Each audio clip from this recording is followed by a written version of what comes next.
Olá pessoal, estamos iniciando o programa Alegria de Viver em mais um momento em que nós estaremos desfrutando de momentos inesquecíveis, de passagens do Evangelho, de notícias que Humberto de Campos trouxe para nós, buscadas no plano espiritual. Então, para quem não sabe, nós estamos fazendo a leitura e comentário do livro Boa Nova. Esse livro é de psicografia de Francisco Cândido Xavier e quem escreve através do Chico é o espírito Humberto de Campos. Hoje estaremos entrando num novo capítulo, o capítulo 28º, que fala sobre o bom ladrão. Que história será essa, hein? O bom ladrão. Fique conosco, nós estaremos dando continuidade a todo esse assunto, lembrando que nós já estamos caminhando para o final do nosso livro. E se você não viu os programas anteriores, busque, porque tem histórias muito bonitas. Eu sou Solange Godoy, junto com André Luiz Ruiz. Como vai, André? Olá, Solange. Olá, queridos irmãos, queridas irmãs.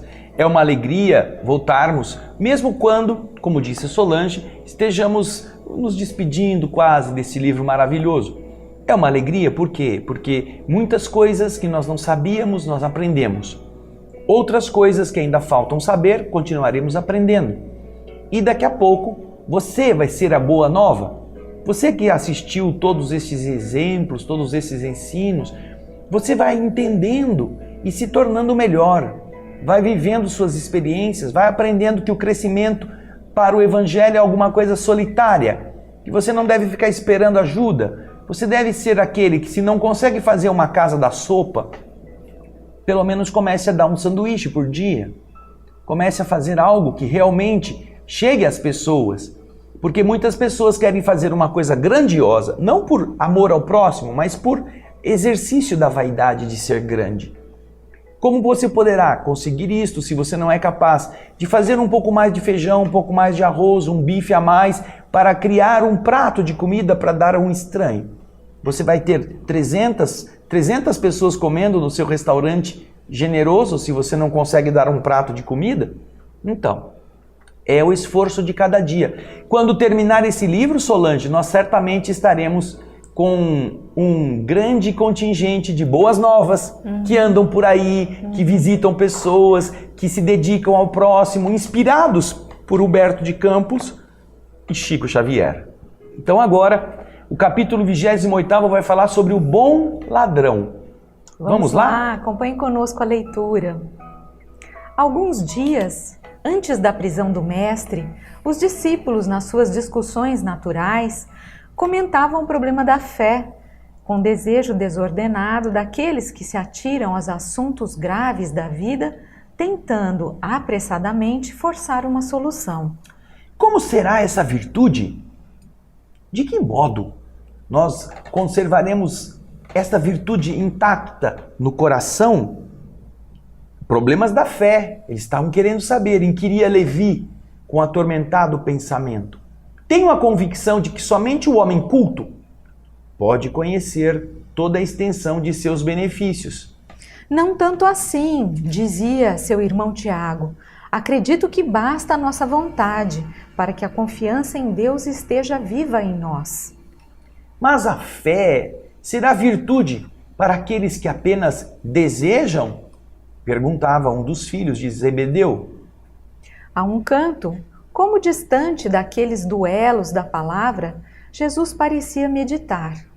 Em dado instante, solicitado ao esclarecimento, respondeu com suavidade.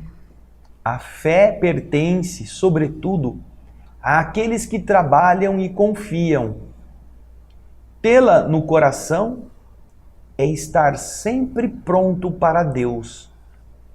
Não importam a saúde ou a enfermidade do corpo. Nada significam os infortúnios ou os acontecimentos felizes da vida material. A alma fiel trabalha confiante nos desígnios do Pai, que pode dar os bens, retirá-los e devolvê-los em tempo oportuno. E caminha sempre com serenidade e amor por todas as estradas pelas quais a mão generosa do Senhor a queira conduzir. Mas, mestre, disse Levi, em respeitosa atitude, Como discernir a vontade de Deus naquilo que nos acontece? Tenho observado grande número de criaturas criminosas que atribuem à providência os seus feitos delituosos e uma legião de pessoas inertes que classificam a preguiça como fatalidade divina. A vontade de Deus, além da que conhecemos através de sua lei e de seus profetas, através do conselho sábio e das inclinações naturais para o bem, é também aquela que se manifesta a cada instante da vida, misturando a alegria com as amarguras, concedendo a doçura ou retirando-a, para que a criatura possa colher a experiência luminosa no caminho mais espinhoso.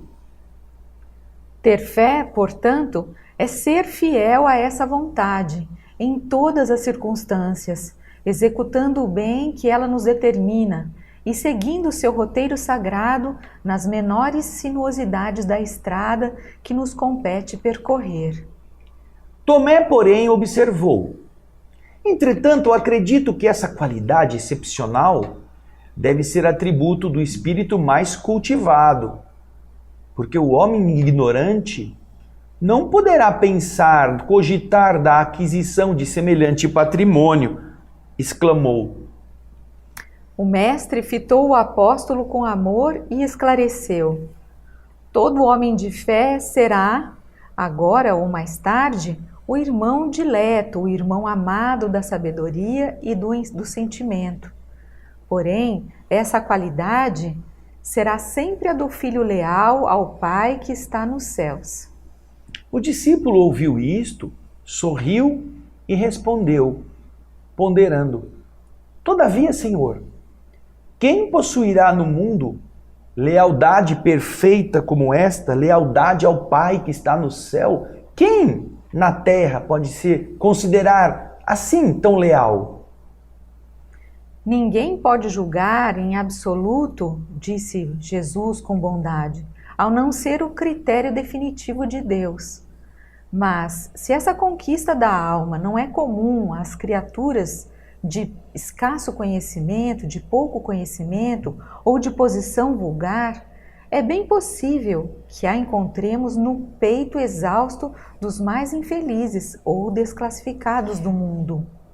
Os que mais são os miseráveis são aqueles que mais podem parecer próximos de entender essa lealdade. Nós encontramos isto na prática da vida. Você que nos assiste já pôde perceber que qualquer campanha de arrecadação de recursos alimentícios ou recursos para ser distribuídos aos famintos, aos miseráveis, encontra melhor desempenho nos bairros simples, nos bairros humildes, do que nos bairros ricos. Nos bairros ricos, encontramos pessoas que estão confortavelmente estabelecidas, que não lhes falta recursos até para esbanjar, e essa indiferença que não faz deles criaturas mais nobres, apesar de terem riquezas, é a demonstração daquilo que Jesus está falando. De verdade, nós vamos encontrar, não entre aqueles que são cultos, cultíssimos, que estão preparadíssimos, muitas vezes vamos encontrar a lealdade a Deus, entre aqueles que são os infelizes e os desclassificados do mundo, os que conhecem a dor, os que sabem o que significa ter que pedir esmola, os que passaram dificuldades e precisaram suportar a humilhação de pedir ajuda a alguém. Então, quando as pessoas vão pedir ajuda em bairros assim, Solange, em bairros onde encontramos criaturas mais humildes, que já passaram por situações extremas, é mais comum que essas pessoas sejam mais generosas, tendo menos, do que aqueles que vivem na abundância, que nunca sentiram dificuldades, que não estão nem precisando comprar remédio, nem precisando da compreensão de ninguém, que para eles Para eles, cada um tem que se virar por si, eles são vitoriosos, eles são os que ganharam tudo, graças à sua inteligência, que os outros trabalhem também. Não vou ficar sustentando vagabundo. É o que costumam muitos deles dizerem. Então, esses que são os mais aflitos, aprendem com mais proximidade o sentido da lealdade a Deus. Porque muitas vezes só podem recorrer a Deus, porque seus irmãos estão em silêncio, estão distantes, não querem saber deles. E essa resposta tem a ver com o que Levi perguntou. E a resposta, Levi pergunta, como a gente deve discernir essa vontade de Deus naquilo que nos acontece? Quer dizer, o que Deus quer de nós quando nós estamos nessa dificuldade que o André citou agora há pouco? Como que eu vou descobrir isso? Se eu já estou numa dificuldade danada, já me falta tudo, o que Deus ainda quer de mim? E André está comentando que muitas vezes com essas pessoas que são as mais sofridas, e é o que o texto vai dizer para a gente, que é entre aqueles que sofrem mais, aqueles que passam por mais dificuldades, são essas geralmente as criaturas que conseguem tirar um significado desse sofrimento e transformar esse caminho espinhoso num caminho mais suave, num caminho mais tranquilo, auxiliando os outros, ajudando com o pouco que tem. Agora, é interessante, Solange, um pouquinho adiante disso que você está citando, nós vamos encontrar Tomé, que quer saber quem que vai possuir essa lealdade perfeita. E ele questiona isso porque as pessoas de parcos conhecimentos, as pessoas rudes, muitas vezes elas são muito egoístas, muito maldosas, muito mesquinhas. E Jesus faz uma explicação que é importante que nós notemos, que não tem nada a ver com quantidade de dinheiro, apesar de que, como nós já dissemos antes, os bairros mais pobres são mais generosos do que os bairros mais abundantes. Jesus disse que, primeiro, quem é leal, só Deus pode dizer, porque é Deus que vai fazer essa apuração. Porém, se essa conquista, que é uma conquista da alma, não é comum a criaturas de pouco conhecimento ou de posição vulgar, os ignorantes, os vulgares, não importa se ricos ou pobres. Vejam só, tem muita gente rica que é ignorante. Tem muita gente rica de berço, que é uma criatura vulgar. Essas pessoas certamente não poderão entender isso.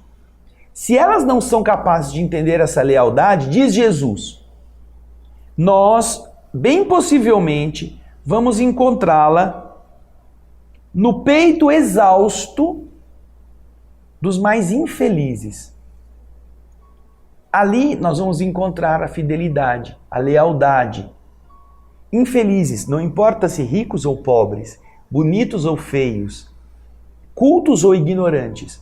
A infelicidade muitas vezes visita indistintamente todos os seres, em todas as posições sociais. Quando chega essa infelicidade, muitas vezes é fácil você encontrar uma pessoa que começa a meditar, começa a perguntar, começa a buscar, começa a entender o que Deus deseja dele.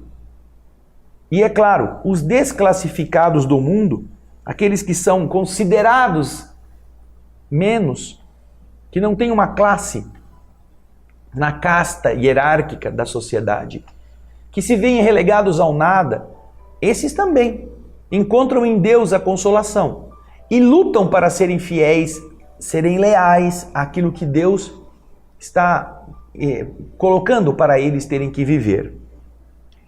Então, nós vamos ver agora que o apóstolo sorriu desapontado. Naquela sua descrença, no seu ceticismo de homem prático. Vamos ver o texto. Dentro em pouco, a pequena comunidade se dispersava com a aproximação do manto escuro da noite. Na hora sombria da cruz, disfarçado com vestes diferentes, Tomé acompanhou, passo a passo, o corajoso Messias. Estranhas reflexões surgiam-lhe no espírito. Sua razão de homem do mundo não lhe proporcionava elementos para a compreensão da verdade toda. Onde estava aquele Deus amoroso e bom sobre quem repousavam as suas esperanças? Seu amor possuiria apenas uma cruz para oferecer ao filho preferido, ao filho dileto? Por que motivo não se rasgavam os horizontes para que as legiões dos anjos salvassem do crime da multidão inconsciente e furiosa o mestre amado? Que providência era aquela que não se manifestava no momento oportuno? Durante 3 anos consecutivos, haviam acreditado que Jesus guardava todo o poder sobre o mundo. Não conseguia, pois, explicar como tolerava aquele espetáculo sangrento de ser o seu enviado, amorável e carinhoso, conduzido Desculpa interromper, porque você falou Jesus e não tem nenhum Jesus aí. Durante 3 anos consecutivos haviam acreditado que Deus guardava. Você falou Jesus. Eu falei Jesus? Falou. Nossa, me desculpa. Vixe. É que eu tô com, sei lá. Nossa. Mas vamos lá. Fala aí, 1, 2, 3. Volta no durante, tá? Desculpa. 3, 2, 1. Durante 3 anos consecutivos, haviam acreditado que Deus guardava todo o poder sobre o mundo. Não conseguia explicar como tolerava aquele espetáculo sangrento de ser o seu enviado, amorável e carinhoso, conduzido para o madeiro infamante, sob os xingamentos e pedradas. O prêmio do Cristo era então aquele monte da desolação reservado aos criminosos? Ansioso, o discípulo contemplou aquelas mãos que haviam semeado o bem e o amor, agora agarradas à cruz como 2 flores ensanguentadas. A fronte aureolada de espinhos era uma nota irônica na sua figura sublime e respeitável. Seu peito tremia ofegante. Seus ombros deveriam estar contundidos, pisados e doloridos. Valera a pena haver distribuído entre os homens tantas graças do céu? O malfeitor que assaltava o próximo era, agora, a seu ver, o dono de mais duradouras compensações. Tomé se sentia como que afogado. Desejou encontrar alguns dos companheiros para trocar impressões, entretanto, não viu um só deles. Procurou observar se os beneficiados pelo Messias assistiam ao seu martírio humilhante na hora final, lembrando de que ainda na véspera se mostravam tão reconhecidos e felizes com a sua santa presença. A ninguém, porém, encontrou. Aqueles leprosos que haviam recuperado o dom precioso da saúde, os cegos que conseguiam rever o quadro caricioso da vida, os aleijados que haviam cantado hosanas à cura de seus corpos defeituosos, estavam agora ausentes, fugiam ao testemunho. Valer a pena praticar o bem? O apóstolo, mergulhado em dolorosos e sombrios pensamentos, deixava absorver-se em estranhas interrogações. Nós vamos entender então a mente de um homem que filosofa e que, ao invés de compreender o fundo da exemplificação, fica querendo explicações, cobrando explicações de Deus, buscando incoerências naquilo que está ouvindo. E isso é comum ao ser humano. Quando não queremos abordar a essência, nós nos pegamos ao incongruente de certos detalhes. Não queremos reconhecer que o conteúdo daquela comida é gostoso, é saudável.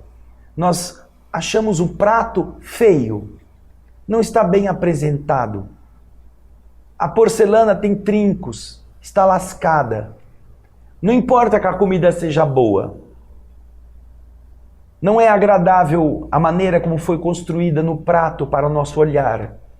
Então, há pessoas que, como Tomé, gastam sua vida tentando questionar aquilo que deveria deixar para depois, partindo do pressuposto que Deus sabe tudo e que Deus sabe por que as coisas acontecem. Mas a gente acha que nossa inteligência tem que ser aquinhoada com as justificativas da divindade para ver se a gente concorda. Por que será que o sol tem que nascer todo dia? Por que à noite vem a lua? Tem noite que não tem lua? Esses questionamentos próprios da ignorância, que ao invés de entender que tudo é um ciclo, prefere questionar se o ciclo é correto ou se é incorreto. Tomé não tinha uma visão profunda da essência. Gostava de questionar as aparências, gostava de ser aquele que questiona por questionar e quer ficar obtendo explicações, ao invés de entender as premissas. E então está aqui, procurando os que foram curados, que estavam ali para dar testemunho de Jesus e não encontra ninguém. Está ali querendo saber onde estão os que queriam seguir Jesus e eles também não estão lá. Mesmo ele à distância está disfarçado, ele não percebe isso. Está usando uma roupa diferente para ficar oculto, porque ele não quer ser reconhecido. E é justamente sobre a fé que Jesus está falando. A fidelidade, a lealdade a Deus. Que Deus é esse que deixa que o seu filho enviado com tanto devotamento para ajudar os outros, seja assim destruído pela multidão que até alguns dias atrás, o dia anterior, estava enaltecendo a alegria de terem tido Jesus curando suas feridas, levantando-os do catre, dando esperança aos leprosos que agora não tinham mais a lepra. Onde estão eles todos? Pergunta Tomé. Como se a presença deles todos ali tivesse impedido que os judeus tivessem matado Jesus, Solange. É isso mesmo, bem interessante. Muito bem, nosso programa Alegria de Viver, nós faremos um breve intervalo, daqui a pouquinho daremos continuidade à nossa história. Fique conosco. Até lá.